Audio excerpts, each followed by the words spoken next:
we made it. Took me 3 years to put this thing together, but it's finally running. And I didn't film most of it. I filmed some of it, and then I stopped filming, and then I built it, and then I picked up the camera again. So you don't know how this thing's working, pretty much. Left you guys hanging for about 2 years. So since you missed so much, I figured I'll give you a full walk around on it so that you can know how to do it yourself. So let's see, let's start at the back, the part that everybody asks about and wants to know how to do, the hardest part to do, essentially. So let's see, let's just start with the differential drivetrain system. So this is a pretty basic system. We've got a pillow block bearing here and a pillow block here with these go-kart hubs going into them, and then a 1-inch shaft that's connecting those two hubs with the sprocket. And then that's what's driving the axles forward, right? Okay, so that's what this whole center section is. This is a 50-tooth sprocket that I got.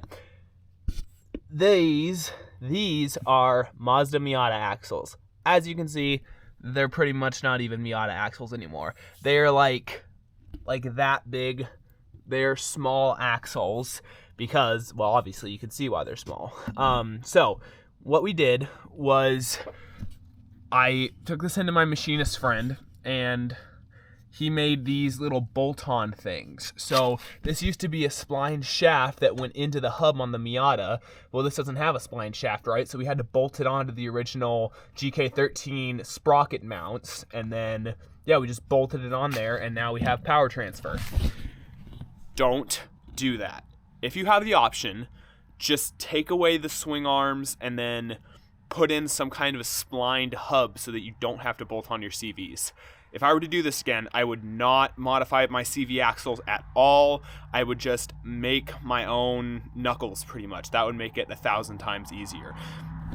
So that is the hardest part about these GK13s, is obviously the rear drivetrain system. And also, this is mounted on a custom frame that I made. So from up there, all this red pipe I painted, but I did put this on here. So from there all the way up to here, those are the two rails that everything else was built off of. So that's what these are riding on, right? Those are all bolted on. So yeah, that's what these are. If you want any dimensions or anything, I'll see if I can get them. I probably won't be able to if it's like inside here or something, because I'm not going to take the axle off. But yeah, as you can see, it's also very dirty because I've been using it. So also put this bed on here, so now that works great. I have a usable bed. And this is the stock gas tank that came in the GK13. It's like a 3-gallon tank. It's not big at all. I run out within a day of using this thing. I have to carry an extra tank with me.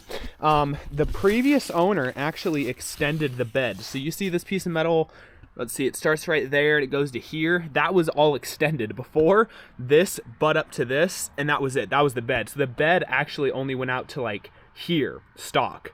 That's it, and then it would go across. So I'm very thankful that the previous owner extended the bed so that I can just have more room to work with. So, okay, let's talk about the engine.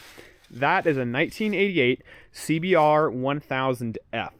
I got it for $100, and I got the whole motorcycle for $100, and it wasn't running, but I got it running. I actually do have that part on camera. So made a custom frame for it to bolt in here. Now, as you can see, there is like, look at that, no room between the sprocket and the engine. That's why the engine is pretty much sitting passenger. Now, every other time I see somebody do one of these builds, they don't have that problem. And I don't know what's different about this engine. Maybe it's because the sprocket can't go like straight down. Mine has to go out to the back. I'm not quite sure. I don't really know why that is, but I had an issue with it. So now my engine pretty much has to sit passenger. So this seat has to sit super far forward. It actually melts the back of the seat. That's why I put this fiberglass exhaust wrap on it. And yeah, that's the one of the mufflers that came on the motorcycle. And it actually sounds really good, as you saw in those driving clips. Okay, so let's see. Okay, radiator. This is the radiator off the CBR 1000. I had to order this fan because I didn't have it. So let's see.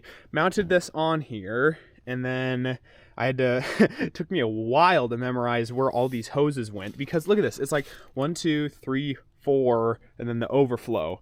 And there's also connections here that I had to keep track of. It was super annoying to put together, but eventually figured it out. This thing works great. I'm still scared of one of these like blowing up and then burning me, because I've seen that happen to people before, but there's really no other solution to this. Nothing's come off or come loose so far, so I'm hoping it stays that way.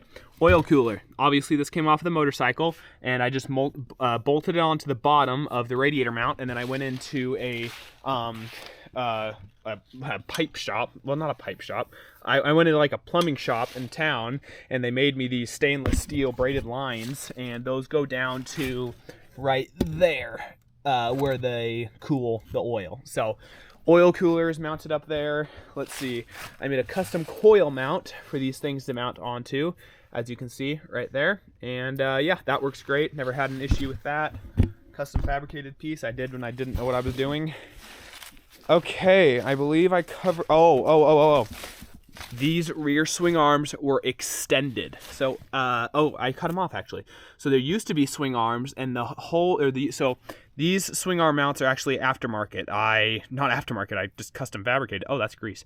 I custom fabricated them. So the holes for these used to be like right here, and that didn't let it move. That didn't let the axles meet up with it perfectly, because otherwise the axles would have had to start there and then come this way, which would create a whole bunch of wear, and it would not be very good. So I did have to slide these back, and that was a big pain in the butt, but we did it. My machinist buddy also helped me make these bolts. So these are completely custom bolts made out of some really nice like 1044 cold rolled steel. I think it's 1044. Got some Zerk fittings on there to oil everything that I didn't really know what I was doing when I put those on. I thought I did, but I didn't. So the alignment is not perfect. Also, don't mind the debeaded tire. It does that. So the alignment isn't perfect, but part of the bad alignment is actually the bearings on the inside of this. You can see how like it's separating right there. Everything's kind of just tweaking, because like, look how much torque is on there. It's just, this whole rear swing arm setup is a really bad system. I wish I would have scrapped the swing arms and started with something, and not started with something else, just made something else. That's what I want to do this winter, but I don't think I will, just because I told myself I'm not going to polish this turd. So what's next? Battery. Got this battery at Costco. It has never let me down. It's been great. I've had issues with the solenoid. I don't know why, but this thing gives me a lot of trouble. I replaced it once, and then I used it a little bit, and then I had to replace it again, and I'm always having to replace the fuse inside that little thing right in there. Not sure why that is, but I just kind of fix it up whenever it starts acting up, and then it works fine. So battery works great. My CDI is right there. I've got all sorts of wiring that my uncle did. Obviously, I didn't tackle the wiring because wiring terrifies me. So my uncle did the wiring, and then, okay, shifter. So this shifter is actually, yeah, as you can see, it's like a piston shifter. So this is off like some two-stroke Yamaha. I had my shop buddy weld this onto this aluminum pipe, and then this is hooked onto a little wheel right here, as you can see. As you can kind of see, not really see. So this hole right, or this heim joint right here is actually adjustable. So I can put this down here or over here, so that way I can adjust the position of where this is. So at the moment it's like a super short throw, real clicky, it's real nice. And that goes back to here. That's what that looks like, and then that rod just goes all the way up to the shifter, which is up there. So let's see, that's that, and then, oh yeah, the clutch. Okay, so that's the shifter, and then right next to it is actually the choke. I think this is a valve off of a XR100, little Honda dirt bike. I just took it off there and then made this choke mount with a throttle cable that then goes back to the choke back here, as you can see. I'm just moving it back and forth. So that's really useful, so I don't have to reach back and burn my fingers on the engine. Okay, this is the clutch. This part was a huge royal pain in the butt. So I had a lot of brake master cylinders that originally I was going to put the original clutch master in there, and I thought it would work fine. But since it was made to mount on handlebars, it was actually impossible to mount on there. I would have thought I could just fab something up and make it no problem, but it was just, everything was against me and I could not get it to mount right. So I tried 2 brake master cylinders. They didn't work. A whole bunch of issues. I ended up taking the clutch apart. Everything was fine, whatever. I bought a 91 Honda Civic master cylinder, which moves a lot more fluid than I needed, and then it started working. So this is running a Civic master cylinder. Let's see. Yeah, so it's running a Civic master cylinder right there, mounted onto this piece of angle iron. It's not terribly strong, but it hasn't broken off. And this crappy bearing with a pin in it. I could definitely fix that. But this is the throw. So look, I'm going to push it in. Ready? That's it. And the clutch is engaged on the motorcycle. So it could go a lot further, but it doesn't need to. Right there is the clutch engaged. So when I'm driving this, it's like womp, bump, bump. I mean, it's like no travel at all. So that's pretty nice. It's kind of annoying because it's a little catchy, but it actually works really well. Brakes. I can't even explain to you what was going on with these. So this is not the original master. This is actually a 91 Civic brake master cylinder. So all the hydraulics had to be redone. Like this thing was giving me just a ton of trouble with hydraulics. So I put in, the old master cylinder wouldn't bleed. Simple as that. I couldn't get the master itself to bleed. And I did everything. I bought the kit. I did all that needed to be done, and it wouldn't bleed. So I just bought this one, went to a junkyard, bought this, and then made a bracket for it. It was the bolts almost fit, but they were just barely off of the original mounting point. So I had to make a custom mount for that, no problem.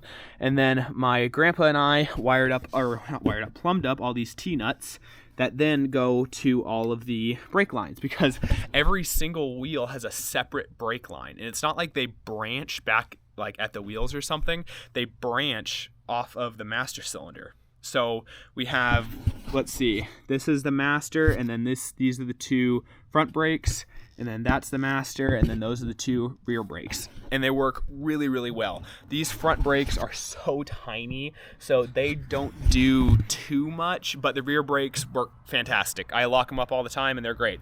Throttle cable. This is not good. So, I made this, so the throttle cable obviously had to be very long. It had to be wired through a lot of stuff, and when you do a throttle cable, you got to keep it as straight as possible so that you don't have like kinks and stuff. So it comes up from, let's see, I'll tell you right here.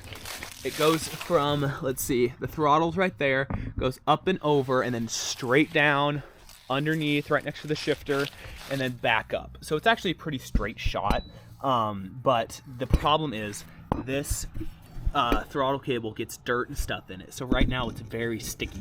Yeah, it's a very sticky throttle, and I've poured oil and WD-40 and all sorts of stuff down that, but it won't work. Also, throttle cables are an absolute pain in the butt. You see this little pinch system that I had to make there? You can't really see it because it's dirty, but that bolt, this pinching, is pushing on this piece of metal that's then holding the throttle cable on. So that was a bit of a pain in the butt. And then I got the spring right here that just like returns it. So haven't really had issues with it yet, but it is getting sticky. Whenever I pull it out of storage for like a month or something, the throttle kind of sticks, and it isn't great. What else is there to check? Okay, let's do switch panel. Okay. So this is like very self-explanatory. So this is the ignition. That's equivalent to like turning your key on, and this is the start button. All right, so it's very cold, so it won't start right now for us. Let's see, let me turn that back on. Fans, so turn that on, the fan starts going, and then turn this on for lights, and then my lights turn on. These lights were like an Amazon special, but man, they are bright, and they're awesome. I would highly recommend buying some really nice Amazon LEDs, because they're very bright. And then this thing is the horn. Oh, that's not happy. So it's actually a car alarm and a car horn wired together. So I found the car alarm horn when I went to the junkyard to get the brake master, and it intrigued me. I had no idea what it was, but since it's a junkyard, I could buy it. Paid like $5 for it. So since they're angled the way they are, they collect all of the rain, so they don't sound so good. Yeah, it's supposed to sound like a car horn and a police horn going off. So yeah, that's the switch panel. Works great. Really never had an issue with it. And then this is the, as you can see, module, whatever this is called, TAC dashboard. That's the word I'm looking for. Okay, so fuel tank obviously doesn't work because that doesn't adapt to the Buggy gas tank. This speedometer obviously doesn't work. Can't really get that. Well, actually, my buddy said that you can actually adapt the speedometer on this dashboard to the transmission of the motorcycle. I didn't know that was possible. I thought all speedometers were run off of the tires, right? That's like common knowledge. Apparently not. But I don't really need a speedometer. I don't want to put the work into it. So this stays non-functional. This thing does work. My buddy fixed this for me this summer. I ran it for like 6 months without this working. So it's nice to have the tack working. And then let's see, oh really? Okay, so usually when you turn it on, this thing goes all the way to like past red and it like sits right there. I don't know why it does that. When my buddy helped me wire this, it just did that. He tried to figure it out to make it work, because it would be nice to have a functioning thermometer, but it doesn't work, so that's fine. I just leave the fans on pretty consistently. If I'm going slow, turn the fans on, because there's not much air running through the engine or the radiator, and everything works fine. I haven't overheated it that I know of, because I don't have a thermometer, so I can't tell. I guess I have this little fuse box thingy right here.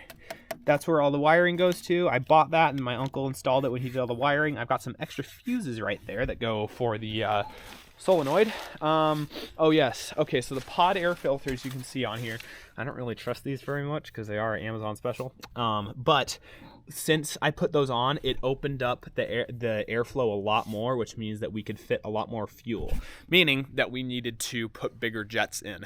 That took a while to get down, because I couldn't just buy a kit of jets. I think I could have, but I didn't want to. I just wanted to buy the jets. If they didn't work, take them back, put them in. I live out of town, so I had to drive an hour and grab jets, come back, didn't work, return them, come back. It was a whole mess. We eventually got it without drilling them out. We actually got the factory ones. I tried drilling them out, didn't go very well. So we tuned the carburetors. They can run richer. After a season of running it, they can for sure run a lot richer. I might go about 2 sizes up, and I think that should be perfect. Okay, what would I have changed about this build? I'm glad you asked.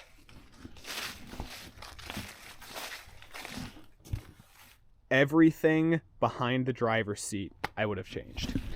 Adapting these axles to this was a nightmare, and it didn't have to be. It could have been a lot simpler. I could have gotten some Miata hubs and bearings and hired somebody to make knuckles. I could have even used Miata knuckles, which I was going to do at one time. For those of you that have been following this, I doubt you're still around. If you are, please comment.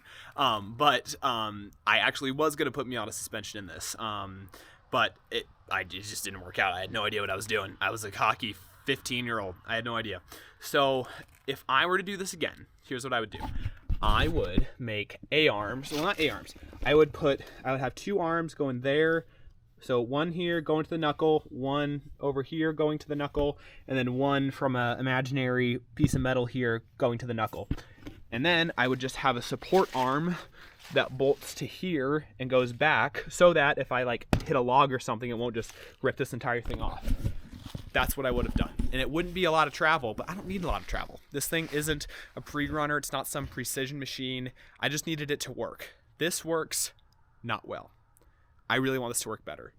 So that's what I would do different. I would just throw these swing arms in the trash. I wouldn't even try to mess with them. If this buggy came with the gearbox and the sprockets and the chains and everything that it comes with stock, I might have tried to attempt it. But when I bought this, I didn't have the gearbox or the drivetrain or the jack shafts or anything. So I was in a unique situation, because all the guys that swapped these before me would just hook this up to the original reverse box that mounted like where the battery is pretty much. And I could have worked with that. I would have gone with like a little lower of a horsepower engine, but I had none of that. And you can't buy those parts. Roketa doesn't sell them anymore, and they're a Chinese company, so you can't really buy them anywhere. You cannot buy them, so I had to come up with something else. Okay, the chain tensioner. Forgot about this. So as you can see right here, there's like some droop in the chain, and that was often going all crazy whenever I would let off the gas. So I made this tensioner that pulls down by this spring that's actually broken off of the thing, which I need on the last ride. This broke off, so I need to put that back on there. But this gets pulled down onto the chain and tensions it, and it's connected to this bearing right up there. So it looks like that's already a little bit worn. So it's got Zerk fittings on it and everything, and I know the physics of this is not good. I know it's really bad that the chain is trying to like suck it into the frame. I don't have any other options. This is all I could do. So that actually works really well. I've only been running that for like the past 2 or 3 rides, and that's connected down here. I threw that up in a day, and I really had to hustle on it. Now, a day sounds like a lot to get something like that done. I'm a slow worker. That's why it took me 3 years to do this. So that wasn't a very easy thing to do in a day, but I figured it out and it worked great. So that's definitely worth it. Definitely add a chain tensioner if you're having that issue. Also down here, you can see that the chain is actually having to roll over a piece of nylitron so it doesn't hit the motorcycle case, because that's how tight it was, because this sprocket goes so far down, it was actually grinding against the case in there, if you can see what I'm talking about. That sucks. It would be a lot smoother if it didn't have that, but I mean, like I said, I had no idea what I was doing when I built this. So okay, these support arms. I added these support arms. They're threaded on both ends, left-hand thread, right-hand thread, so that I can screw this and then it will tighten it. I just added that because I knew that if they're mounted right there and bolted onto the axles, there's no support for if they want to tweak out a little bit. And obviously they want to tweak out because all the weight's sitting on them. So I added those. That prevents me from getting more travel, but it's better than my swing arms ripping off. So yeah, added those. There's some Heim joints on the other end. They work great. I just whipped them together.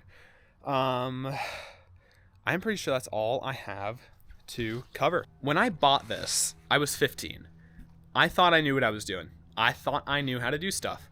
I hadn't the slightest idea. I watched so many YouTubers build stuff. It looked so easy. They just threw stuff together. If you look at my old videos, you'll realize that I'm referencing a lot of YouTubers. It's because I didn't know how to do anything. I watched them and it looked easy enough, so I thought I'd take it on.